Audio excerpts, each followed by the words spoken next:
नमस्कार दोस्तों, मैं डॉक्टर भावेश। आज के वीडियो में हम बात करने वाले हैं पेरी एनल एब्सेस। बहुत दर्द वाली अवस्था, दर्द पैदा करने वाली अवस्था, पेरी एनल एब्सेस। ठीक है, जिसमें खासकर यदि हम बात करें, आपके जो मल द्वार होता है या एनस की आजू बाजू लगातार पस निकलता है वहाँ से, या वहाँ पस भरा हुआ रहता है। यदि सही टाइम में आप इसका ट्रीटमेंट नहीं लेते हैं, जल्दी इसका ट्रीटमेंट नहीं लेते हैं, तो ये समस्या आपके शरीर में और दूसरी प्रकार की समस्या पैदा करने के लिए रिस्पॉन्सिबल हो सकता है। तो पेरी एनल एब्सेस में एग्जैक्टली क्या होता है? जो आपके मल द्वार है, उसके चारों तरफ के जो टिश्यू होते हैं, वहाँ पर मवाद का भर जाना, पस का वहाँ पर भर जाना, जिस कारण से जिस कारण से आपको वहाँ पर बहुत अधिक तेज दर्द होना, वहाँ पर जलन होना आपको मिल सकता है। ठीक है? ख़ासकर बहुत सीवियर पेन आपको वहाँ पर मिलेगा, स्वेलिंग मिलेगी, सूजन मिलेगी, रेडनेस मिलेगा। इस कारण से कई बार आपको लगातार बुखार आने की संभावना भी रहती है। जब आप लैट्रिन करते हैं, तो आपको बहुत तेज दर्द होता है और लगातार वहाँ से मवाद निकलता रहता है। यहाँ तक कि कई बार पेशेंट को चलने में तकलीफ़ होती है, बैठने में तकलीफ़ होती है, गाड़ी चलाएँगे तब तकलीफ़ होती है। तो ये बहुत कॉमन समस्या इसमें आपको मिल जाती है, लक्षण आपको मिल जाते हैं। ठीक है?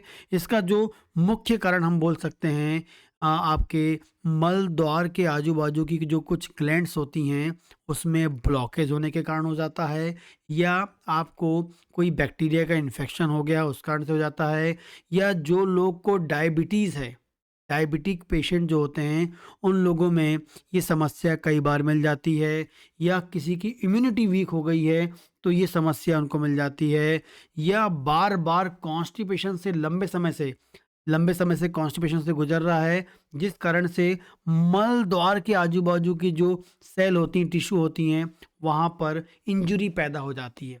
कब्ज़ होगा, रगड़ होती है लगातार, तो वहाँ पर आपको इंजरी हो जाती है और वहाँ से कई बार आपको पस मिलने लगता है। तो एनल एब्सेस थोड़ी-सी डेंजरस कंडीशन होती है, यदि सही टाइम में आप ट्रीटमेंट नहीं लेते हैं, ठीक है?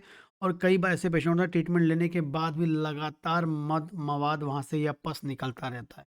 तो मैं आपको ऐसी 4 मुख्य होम्योपैथिक दवा बताने वाला हूँ, जो आपकी इस समस्या को हमेशा के लिए ठीक कर सकती है, या बार-बार किसी को पेरी एनल एब्सेस होता है या मल द्वार के आजू-बाजू मवाद की समस्या लगातार बनी होती है, तो उसको ये ठीक कर सकती है दवाएँ, ठीक है? साथ में आपको याद रखना है, प्रॉपर हाइजीनिक कंडीशन मेंटेन करनी है। एक रात लास्ट में एक मदर टिंचर बताऊँगा, जिससे आप उस एब्सेस को या मल द्वार जहाँ पर एब्सेस बना हुआ है या मवाद निकल रहा है, उसको क्लीन कर सकते हैं। पहली दवा है मायरिस्टिका। मायरिस्टिका बहुत ही उपयोगी मदर टिंचर के फॉर्म में आपको लेना है। मदर टिंचर के फॉर्म में लेना है। ये बहुत ही उपयोगी मदर टिंचर है होम्योपैथी में। खासकर यदि आपके मल द्वार से पस निकल रहा, तो उस पस बनने को वो एक प्रकार से रोकेगा और नेचुरली जो पस बनना है या जो डेड टिश्यू है उसको बाहर निकालने में हेल्प करेगा। तो हीलिंग करने में, ठीक है, हीलिंग करने में या प्रॉपरली वहाँ की जो डेड सेल्स उसको रिमूव करके पस बना के उसको रिमूव करने में हेल्पफुल होता है। तो माइरिस्टिक का मदर टिंचर ले सकते हैं, 10 से 15 बूंद सुबह, 10 से 15 बूंद शाम को, आधा कप पानी में आपको ले सकते हैं, अच्छी कंपनी की लेनी है। दूसरी है हीपर सल्फ। यदि मवाद निकल रहा है और बहुत पेनफुल मवाद है, पेनफुल मतलब पेन के साथ मवाद हो रहा है, पेनफुल है, ठीक है, बहुत इन्फेक्शन के कारण आपको मवाद हो रहा है, वेरी वेरी सेंसिटिव है, थोड़ा टच करने में भी दर्द होता है, हीपर सल्फ नाम की दवा सोच सकते हैं। 6 पावर में 6 पावर में आप ले सकते हैं। 2 से 3 बूंद दिन में 1 बार, 2 से 3 बूंद दिन में 1 बार लीजिए। बहुत ही फ़ायदेमंद दवा है। इलिसिया, ये तब लेना है जिसको बार-बार होता है। मतलब अभी पेरिनेल है, मतलब उसको मवाद निकलता है, ठीक हो गया, कुछ दिन ठीक रहा, फिर हो गया, फिर कुछ दिन ठीक रहा, फिर हो गया। ऐसी कंडीशन है तो आपको याद करना है साइलिसिया 3x के बारे में। साइलिसिया 3x के बारे में सोच सकते हैं। 2-2 गोली या 4-4 गोली सुबह, दोपहर, शाम ले सकते हैं। या एनल मतलब वहाँ पर मवाद निकल रहा है और वो मतलब ठीक नहीं हो रहा है, लंबे समय से पड़ा हुआ है, ठीक ही नहीं हो रहा है, बहुत धीरे-धीरे उसमें सुधार आता है, स्लो हीलिंग है, साइलिसिया 3x या 6x ले सकते हैं, 4-4 गोली सुबह, दोपहर, शाम। और लास्ट है कैलकेरिया सल्फ। यदि मवाद पीले रंग का निकलता है, पीले रंग का मवाद निकलता है तो आपको कैलकेरिया सल्फ लेना है, ठीक है। नॉर्मल मवाद निकल रहा है तो आपको मदर टिंचर ले लीजिए आप 10 से 15 बूंद सुबह शाम, ठीक है। दर्द के साथ वहाँ दर्द है आपको तो हीपर सल्फ आप ले लीजिए, ठीक है। कुछ दिन ठीक होता है, फिर अच्छा हो जाता है, फिर हो जाता है, मतलब ठीक हुआ फिर हो गया, ठीक हुआ फिर हो गया, ऐसी बनी हुई है साइकिल, ठीक है। तब साइलिसिया 3x ले लीजिए। या फिर बहुत धीरे धीरे ठीक हो रहा है, महीनों लग रहे हैं ठीक होने में, तो आप साइलिसिया ले लीजिए। एंड यदि पीले रंग का सिर्फ पस निकलता है, हरा पीला रंग का मवाद है, तो कैलकेरिया सल्फ आप 3x ले सकते हैं।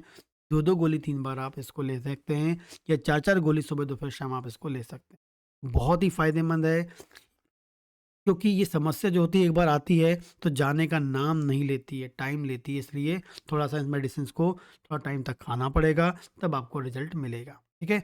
अगली बार बता दूँ, एक कैलेंडुला नाम का मदर टिंचर आता है, जिससे आप अपने मवाद वाले एरिये को, पस वाले एरिये को साफ़ कर सकते हैं। डायरेक्टली जो कैलेंडुला मदर टिंचर है उसको पानी में लेके, पानी में कुछ पानी उसमें 10 से 20 बूँद डाल के उससे धो लीजिए, या फिर साथ में उस कॉटन से साफ करना चाहते हैं तो उस मदर टिंचर को कॉटन में ले लीजिए और उससे साफ करिए, लेकिन पानी में डाल के साफ करेंगे तो बहुत ही अच्छा होता है, जो अंदर तक जाकर जो जो स्मॉल एरिया होते हैं पस वाले वहाँ तक घुस के वो करता है, ठीक है। तो ये आप कैलेंडुला मदर टिंचर का भी यूज़ कर सकते हैं, या फिर एक टब में पानी ले लीजिए गुनगुना, उसमें 10 से 20 बूंद मदर टिंचर की डालिए और बैठ जाइए, तब भी आपको ये इन्फेक्शन को, जो बाहरी इन्फेक्शंस को ठीक करने में कैलेंडुला लाभदायक होता है। इस प्रकार से आप पेरी एनल एब्सेस को ठीक कर सकते हैं, ठीक है। आप जो मेडिकेशन आप साथ में ले रहे हैं उसको लेते रहिए, लेकिन इसको भी लीजिए, क्योंकि ये भी आपकी हेल्प करेगा परमानेंटली ठीक करने में, ठीक है। तो जो भी दवा है इसको बेस्ट कंपनी की लें और सील पैक दवा लें, ठीक है, और ताकि रिजल्ट आपको अच्छा मिल सके। नमस्कार।